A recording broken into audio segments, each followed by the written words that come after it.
ఉగాది పర్వదినం సందర్భంగా అశేష భక్తుల నడుమ స్వామి అమ్మవార్ల రథోత్సవం వైభవంగా జరిగింది. సాయంత్రం రథశాల వద్ద ఆలయ అర్చకులు రథాంగ పూజ, రథాంగ హోమం, రథాంగ బలి కార్యక్రమాలు నిర్వహించారు.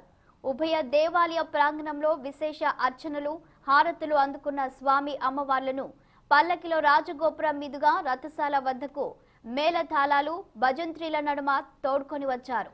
సుగంధ పుష్పాలు, పరిమళ ద్రవ్యాలతో అలంకరించిన రథంపై ఉత్సవ మూర్తులను అధిష్ఠింపజేసి సాత్విక బలిగా కొబ్బరికాయలను, గుమ్మడికాయలను సమర్పించారు. గంగాధర మండపం నుంచి నంది మండపం దాకా, అక్కడి నుంచి తిరిగి గంగాధర మండపం వరకు రథోత్సవం సాగింది.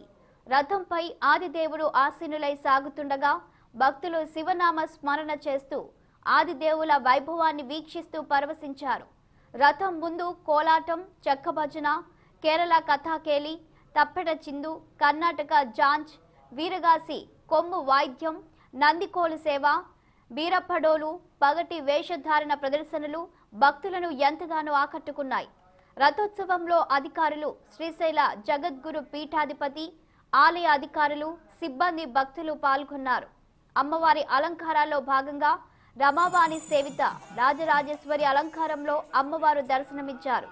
అర్చకులు అమ్మవారి ఉత్సవ మూర్తికి రమావాణి సేవిత రాజరాజేశ్వరి అలంకారం చేసి విశేష పూజలు చేసి మంగళ హారతులిచ్చారు. జేవి చతుర్భుజాలు కలిగి పాసం, అంకుశం, పద్మం, చెరుకుగడను ధరించి అమ్మవారు దర్శనమిచ్చారు. దేవిని దర్శించడం వల్ల కోరికలు నెరవేరుతాయని, సమస్యలు తొలగిపోతాయని భక్తుల నమ్మకం.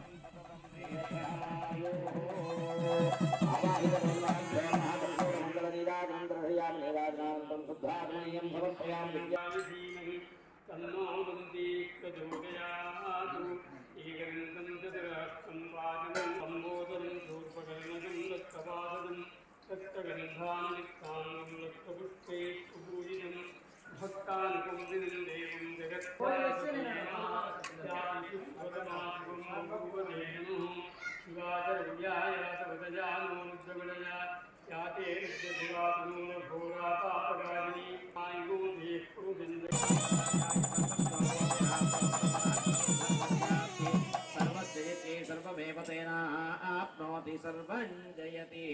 हर नमः पार्वतीपतये, हर हर महादेव।